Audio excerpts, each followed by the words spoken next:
Welcome, everybody. My name is Dr. Sarmen Sarkissian. I'm a hematologist oncologist, and I'm the chair of the membership and mentorship committee for the Armenian Medical Society. And I'm very lucky enough to have one of the most experienced mentors from our board, Dr. Raffi Tachdjian, to share some of his insights as a mentor. We started this interview series a couple of months ago with a lot of our pre-health students. As I mentioned in some of the other interviews, those who are fresh in undergrad, talking about their GPA, extracurriculars, those who just took their standardized exams. Those are those who are really hot in the mix of professional school, and we're going to have residents and fellows coming on as well. But a very experienced colleague and friend of mine, Dr. Toshin, to share some of his insights now. Raffi, you want to quickly introduce yourself before we get started? Sure. Thank you, Sarmen. Dr. Raffi Tachdjian. I'm Associate Professor of Medicine and Pediatrics at UCLA, David Geffen. And my field is allergy and immunology. And I think by now I've probably mentored well into 500 plus students, residents, fellows, and I look at it as even colleagues at this point. Very good. So, you have some of those mandatory obligations, as part of a professor, but you do a lot of mentorship that is not part of your job title for, a lot of the Armenian youth and other youth. Why sign up for it? I mean, that's a lot of extra time on your hands, sometimes talking to a student who doesn't even know the basic mechanics of how to get ready for professional school. That's a lot of your time and energy you're putting into it. Why do it? So, I mean, great question. It's got to be a calling. It's got to be inside you, first of all. But second of all, we all have our own good versus bad ego, and this is purely selfish. It's like planting a garden, and you're not going to see the harvest for a little while. But I could tell you, almost every month, I'll get a text or an email saying, "Wow, the trick or the skill you taught me really helped me today," or the little bit of a board type exam you told me to look out for, I could have taught the class. I mean, these are all kind of accolades that feed your soul and provide fuel for the next and the next and the next youngster to help shape them. And when I look around at the landscape now, I mean, there are plenty of folks who are well established, doing well, and a good amount of them, I'll say we need more, as you know, a good amount of them are in their turn mentoring. And like I said, it's a great feeling to see that fruit come to fruition. Yeah, and I took a lot of my structure and involvement after I saw how involved you were, especially with some of the first events we did. I mean, there was one student from UC San Diego Medical School who you had been mentoring for quite a while. And the general feeling I get is that a lot of students are not necessarily searching for mentorship or know what it is. Maybe they met a counselor who said, thumbs up, good luck on your journey, but there's got to be that personal touch. Importantly, the course corrections where, you might tell a student or a mentee like, hold your horses, that's a mistake, or that's a red flag. Do you think in general students really undervalue mentorship? I think the inherent problem is, I mean, I'll take it back to when I was an undergrad. I'm sitting in UCLA's Ackerman Hall in one of the rooms, ASA meeting, etc. And I remember we did not have a single role model or mentor at the time. And so fast forward to finishing fellowship and coming back from Boston, where you see a number of different schools rotating through your hospital and different caliber of students. And it made me think, what is the difference between the ones coming from a particular school that have this amazing intellectual curiosity? I mean, they're going places versus the ones that are kind of sleeping on the job a little bit. Of course, I'm generalizing. There's superstars from weaker programs, and then there's a dud or two from a high-end profile program. And so when I got back, I actually looked back and started calling folks from it was a program that Dr. Viken Manjikian had put together, and he had surveyed about a dozen or so undergrads to see what their trajectory is, as well as residents. And so I started calling every single one of them up. And one of them was actually a young man who's now a physician out in Verdugo Hills, I believe, or Glendale, who said, I can't believe this. I just gave up on applying to medical school because my MCATs are terrible, like literally this morning. And interview after interview. So I ended up getting a dozen or so responses and presented it at the Armenian Medical World Congress in San Francisco to show that there's a lot of attrition, and it's mainly a lack of communication. So to answer your question, these students probably don't know that there are mentors out there. And the other problem is when they do find a mentor, they are coming to the person as their uh, flying buttress. I mean, it's like we're going to get them to the place. Instead, we are coaches. And coaches don't teach you how to shoot or pass during a game. The kids are in the game. All we could do is say you're going to pivot a little more to the left or give them a little edge on what they're not seeing. And that's where your experience comes in. And the last piece is, as you touched on, we need more people out there to mentor. I mean, it's great to be done sitting on your laurels, but that's why I commend you so highly. You actually came on and your sleeves are rolled up and you're all in. And just seeing that is just seeing that one person do this, which is you, and there are a few more, as you know, gives me great gratitude to figure we're on the right path. Yeah, and one of the reasons I, wanted to get into this, it's, like everything else in life, there's sort of the qualitative and the quantitative aspect. And I think with a lot of undergrads, they're probably reading Reddit articles or studentdoctor.net, maybe watching YouTube videos. So, they kind of know what the general pillars are. But sometimes there has to be an adult in the room, right?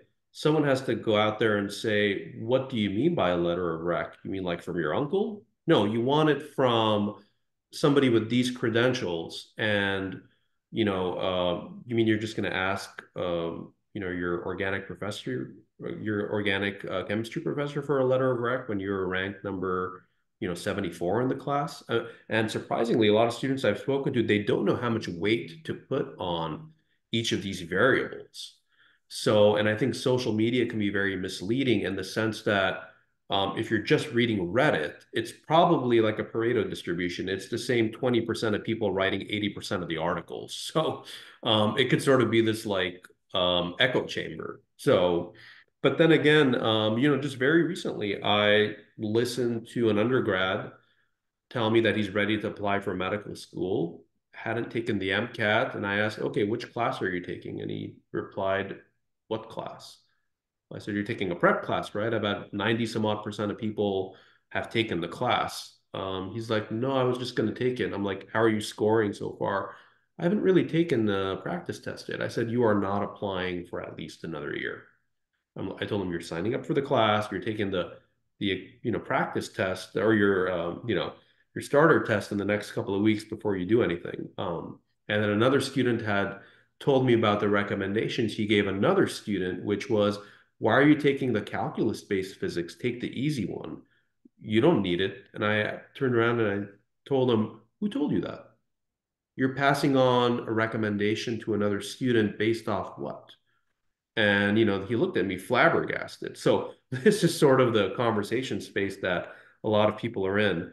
But sort of coming back to you, I mean, yeah, you were very privileged in the sense that you were able to train at Harvard and UCLA. I mean, you're around a very, intelligent group of kids. What little secrets do you think they have, or tricks, or anything that the sort of the students in less privileged backgrounds can learn from? Mhm. Uh, so while doing residency at Harvard, I was training some of these students from Tufts, BU, and Harvard, obviously. And the ones that you could tell they're stellar and they're going places. And I thought about this while in Boston and thereafter. It's not so, we're not born geniuses or completely brain empty. It's literally the conversations and the paradigms that they are immersed in. And so if they're discussing ideas and how to improve things and critical thinking and critical questions, not for the sake of hearing themselves talk, but rather to challenge and healthily disrupt the system. That's the key. And so when they roll in for the wards or the ER and they're rotating with you, or even for you, Sarmen, they might be coming into your clinic. It's that student that is constantly, you see it in their eyes, you see the wheels moving uh, in their mind, and they're challenging and they're asking questions and trying to improve on things and not being content with just standard of care. That's where it starts. And so some of these mentorship meetings that we've had through the years, I've always said, you know, if you've medaled at the Olympics or you've been part of a robotic arm, great. Don't worry so much about your GPA or MCAT, et cetera. But for the rest of you, you got to get that stuff done. But most importantly, and this is key, if you start thinking, I'm a mentor while you're a mentee, you just leapfrogged everything, because now it's part of the reason why I picked Mass General to be a resident there versus other programs. The tagline at the end of the application was, our residents are in charge of teaching our Harvard medical students. Wow. So I'm not just there to learn or learn one, do one, teach one. I'm actually being hired to teach. And so that standard, that expectation is so high now that I have to really, really outperform my status quo. And so to answer that question, yeah, the ones that are going to be going places are asking the right questions, finding the mentors, which sometimes could be challenging, and going back to letters of rec, yeah, you got to make sure that you have a relationship with the person. I can't tell you how many times a year, 2, 3 times a year, it'll be a friend of mine's nephew or niece or, you know, a neighbor will just come in and, hey, Dr. Raffi, can you write me a letter of rec? Yeah, I can write millions of letters of rec, but what's it going to contain in there? You know, a letter will pop through like a short story to bring that person's kind of ethics, integrity, morality, and their intellectual curiosity to life from a trusted person. So make sure that person that's writing your letter of rec is a trusted and valuable person in the community. Whether it's in medicine or it's your non-medical, non-science letter, it really should be someone who has some reverberation that pops out of the letter. Yeah, one of the students I interviewed recently, Chris Dergazarian, he went into exquisite detail about how he got good letters of recommendation. And we actually quantitated the number of office visits he went to, how much time he spent at each office visit, how many different professors he had to see on a regular basis to end up with what he felt like were three very strong and personal letters of recommendation. And the numbers added up. I mean, we're talking probably a few hundred office visits, you know, and he's like, yeah, it ended up being a small group of 7 or 8 of us who were the regulars.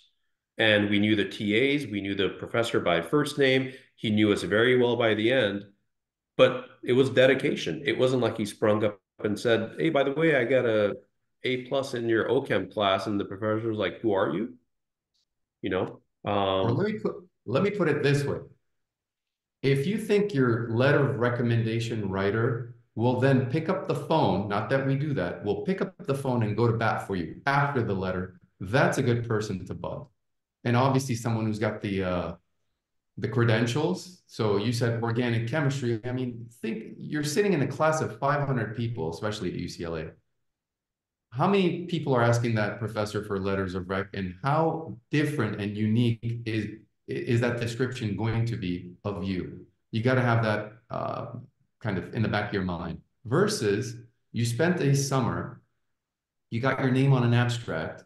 Say I come to you, Sarmen, I'm working with you, I'm seeing some of your patients, coming up with a couple of lists of why osteosarcoma happens more so in northern parts of LA County, and somehow rhabdomyosarcoma is happening by the beach or whatever it might be, leukemias. Now I'm helping you. So you got to bring in these indirect dollars into that relationship, that added value. And the person's going to go to bat for you, because guess what? We all want to be surrounded by smarter and smarter people. It just makes us better. That's the relationship building right there. That part of the mentorship that I like to teach, so that, you know what, I had one youngster, Derek Hovsepian, years ago, who got into UCLA Med. around Christmas, he calls me pretty much in tears. And I thought something bad happened to him or his family. Finally, when he calmed down, I'm like, just tell me. He said, I guess this was not for me. And I wanted to do psychology. That's where my calling is. I'm like, great. You kind of blew a semester of tuition there, but you saved yourself another 7. Just pivot and you'll be fine. So, but how good would it be to figure that part ahead of time? Mind you, this person who probably other people would salivate for his position still got in. He was well prepared, and but you could see that it's the relationship building that you're going to reach back to your mentor for years. But like I said, you then want to be a mentor yourself. When you get into that mindset, the game changes. Yeah. And I think it's an amazing way for them to start learning how to network and meet people. Recently I had a student who just emailed us and wanted to shadow, and I said, "Great, come on in and shadow me." And he kept on coming back every week. It wasn't like he showed up once and disappeared. I'm like, okay, he already got funneled in. And then I'm like, okay, you seem smart, you're very kind. So I just gave him some projects to do, and then I gave him some paid work. And next thing you know, we're writing case reports together. He decided to join me at a few conferences. And at the conferences, he met a few oncologists who like to do research and publish. And just yesterday, he presented a case report at a conference. So, but unless you're willing to put yourself out there and meet people, and I think it's very important. I mean, you don't want to just hang out with a bunch of 50-year-olds if you're an undergrad. You want to like constantly collaborate, with your undergrad friends and be normal too. But I know there's a lot of anti-boomer talk, for example, with a lot of the 20-year-olds, but forget about that crap. I mean, if somebody has 30 years of experience and they're willing to help you, that is priceless. You are not going to get that on a Reddit forum. Would you agree, Rafi? Completely. But like I said, you got to bring your game too. You got to contribute. It starts in that first interaction to say, uh, I mean, the biggest fault people make is go find some principal investigator or scientist, let's say, and tell them, I'd like to come work in your lab, and can I get a letter of rec? So it's immediately transactional rather than relationship building. And that's the biggest fault we have, I think, in society currently. Everything is transactionalized instead of I want to exude confidence. So Dr. Sarkissian, whether it's washing bottles or incubators for you or helping you do statistical analysis, because that's what I did before medical school, I'd like to come work with you. And I would even throw in there, I would even do it for free, which there aren't too many free jobs these days with the employment system in California. Now that's a different, hand put out to say, I'm here to serve you with hopefully the intent that down the line, I impress you enough, I help you enough that you end up serving me. But it's not a tit for tat. It's not a quid pro quo. It's relationship building because then now our network just expanded. You and your student right now, that's a colleague that you're shaping. How nice is that? So that going back to why don't we have enough mentors is I think the mentor potentials that we have out there, many of our colleagues that need to come out of the woodwork, I'll call out to them right now. Once they get a taste of that or get the feel for creating champions, it's addictive. Yeah. I think it's an absolute privilege to even be able to, coach some of these kids. I mean, some of them are just wonderful. They're smart. They're still very authentic. They're passionate. They listen. That gets harder and harder as they sort of enter the professional ranks because it ends up being a job. And then, with job, now it's even more restrictive as far as the types of feedback that residency and fellowship program directors can give these students, which I think is valuable. But I do think there just aren't enough. I remember one of the things I was doing with some of these students is, we created a database of healthcare providers, and we said, I remember one of the students came up to me and said, "Hey, I want to shadow other people besides you." I'm like, "Great. Here's a list of some family med physicians." So I called him a couple days later and I asked him, "So how many did you get?" He's like, "0." I'm like, "What, you only called 5?" He's like, "No, I called 20." I'm like, you're batting 0 for 20? Something doesn't make sense. He's like, no, I'm not joking. I'm like, okay. I'm like, what are the reasons? So he came up with a couple. I'm like, there's 100 on the list. Why don't you document the reasons for not getting a dedicated shadowing spot for from 0 to 100? And we came up with six unique reasons that have a recurring pattern of a student picks up the phone, calls a clinic, and says, I'd like to shadow Dr. X. And all the responses. And out of 100, Rafi, guess how many emails he got? Probably 8 or 9 or 10. He ended up with six emails. How many of those emails landed him or her a successful shadowing spot? Maybe half of that. None. Yeah.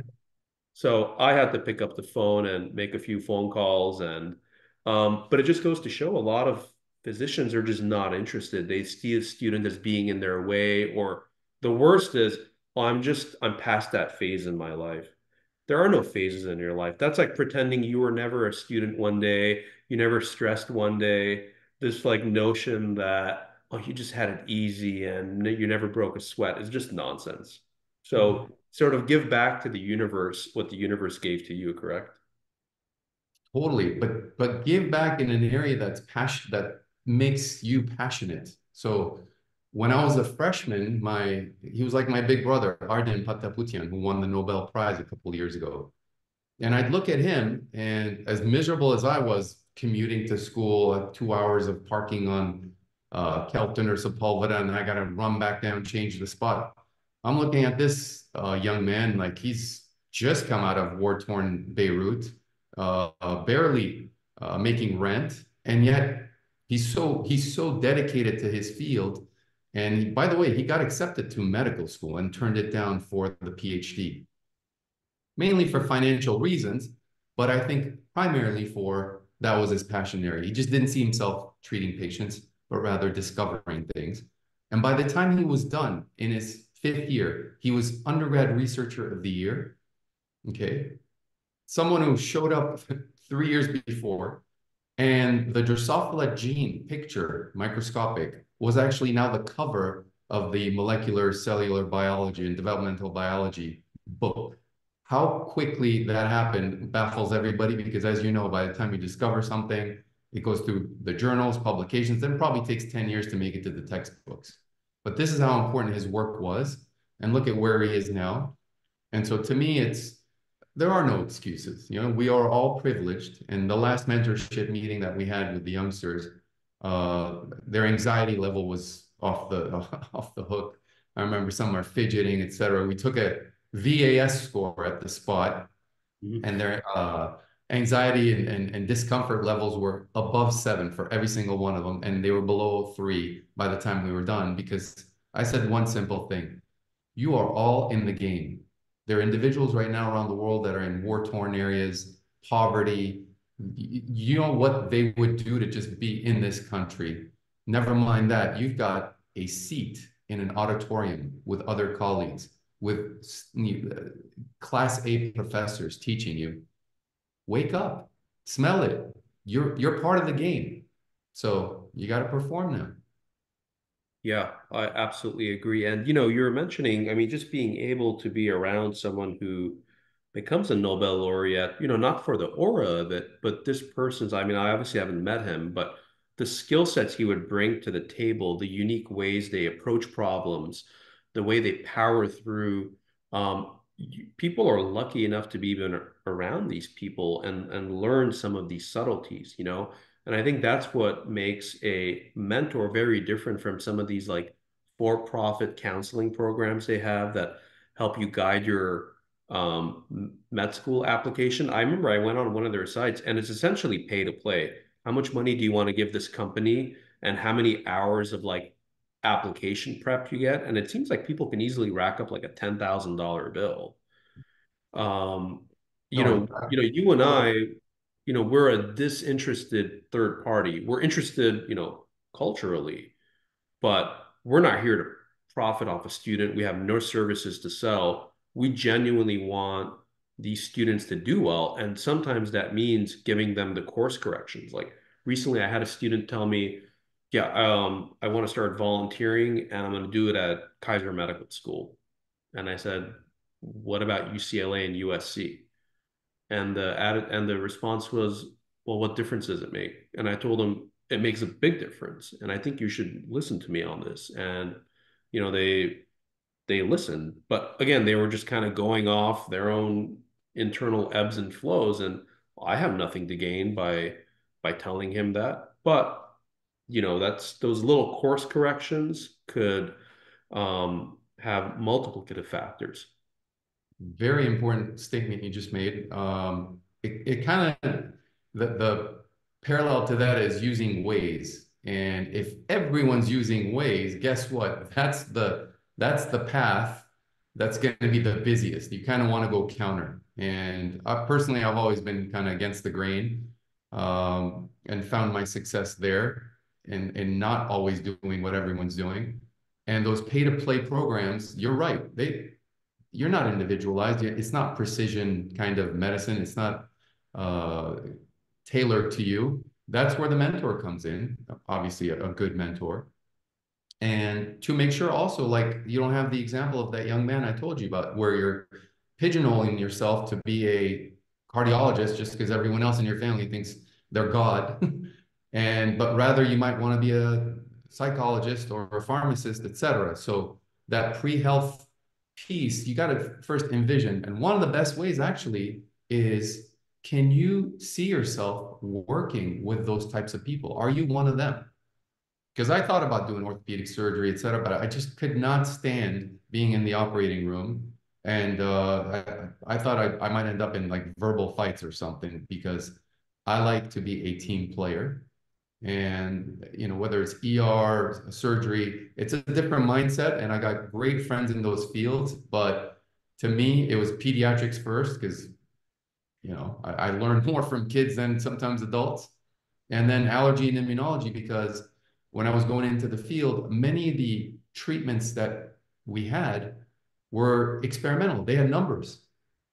So it's almost like flagship pioneering's system of incubating different products and seeing which one works and then giving it a name, and putting the funding behind it. So to me, it was more intellectual curiosity. God forbid I lose my arms and legs. I can't be a surgeon. I can't be a rheumatologist even. I got to examine joints and stuff, but I could still use this thing and, mouth off answers of, check this lab or do that. So that's where the mentorship really comes in. And I say pick someone that you emulate. Obviously, if you don't like the person, we've got a mentee right now that you and I both know are helping out, Mary and Kashkarian, and she was having trouble with her letters of rec. And I said, try to pivot, try to get into that person's mindset. And sometimes it's our own psychology that gets in the way. Yeah. And, unfortunately, students are a very neglected group of people. They don't offer any immediate economic value. They're kind of stretched thin doing 40 different things, and they have no choice but to do these 40 things to, move on to the next step. And we really have to step up our game as, the healthcare professionals that are now pretty much one generation ahead. This is it. I'm helping organize a poster session, hopefully for January, February. The mentorship events that you and I do, they don't add economic or,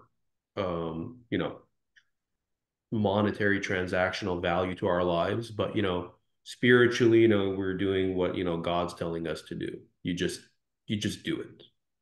And Sarmen, we're adding to the foundation, because the Armenian American Medical Society, and just us, by virtue of taking that Hippocratic oath of not doing harm, but also helping right after that. It's strengthening the foundation. You know this. I think the whole board knows this. The only reason I wake up and think about the AAMS is I got to strengthen that mentorship program and some scholarships so that these kids are not prevented from reaching their goals, the motivated ones. And it isn't transactional.